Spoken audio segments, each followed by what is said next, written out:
Hello নমস্কার বন্ধুরা, জীবন নদীকে রচনা তোমাদের সবাইকে স্বাগত জানিয়ে চলে এলাম। দেখো এটা রান্না নিয়ে। রান্না মানে কি বলো তো, আজকে ডিমের কারি করবো, কড়াইশুঁটি বাটা দিয়ে ডিমের কারি করবো। এটা ভাজতে ভাজতে কড়াইশুঁটিটা বেটে নিয়ে আসবো। গ্যাসটা ধরিয়ে দিলাম।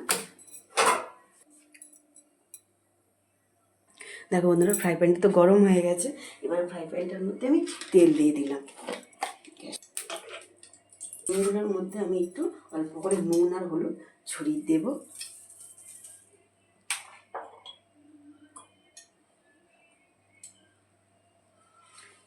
দিয়ে একটু হালকা করে মেখে নিয়ে দিয়ে তেলের মধ্যে একটু একটু হালকা করে ভেজে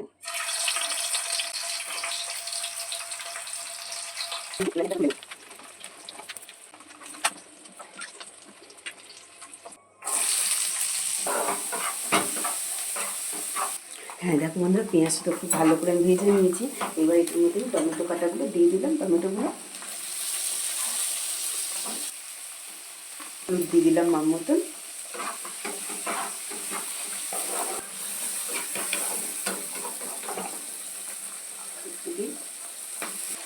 দেখো বন্ধু, পেঁয়াজ আর টমেটো সব তো হয়ে গেছে। এবারে অল্প একটু জিরের গুঁড়ো দিলাম, ধনের গুঁড়ো দিলাম, মানে লঙ্কার গুঁড়ো দিলাম। কাশ্মীর লঙ্কার গুঁড়ো দেবো না, লঙ্কার গুঁড়ো দিলাম অল্প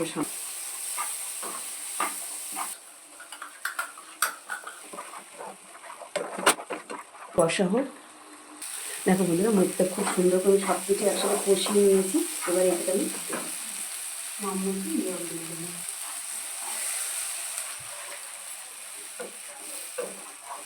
এবার একটু স্বাদ মতন চিনি দিয়ে দিলাম। দিয়ে একটু নেড়ে চিনিটা দিলাম, একটু নেড়ে ছেড়ে দিলাম। এবার ডিমগুলো আমি এর উপরে একটা একটা করে দিয়ে দেবো।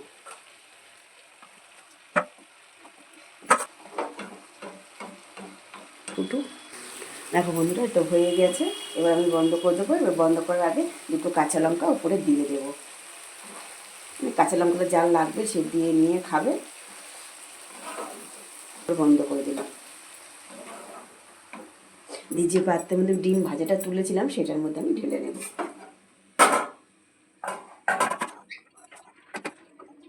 বন্ধুরা, কড়াইশুঁটি বাটা দিয়ে ডিমের কারি করা তো আমার তো হয়ে গেল। আমার মতন কড়াইশুঁটি বাটা ডিমের কারি করে খেয়ে দেখো কেমন লাগে, আমাকে কমেন্ট করে জানিও। আর আমার ভিডিওটা এই পর্যন্তই। আমি ফিরে আসবো পরের ভিডিওতে।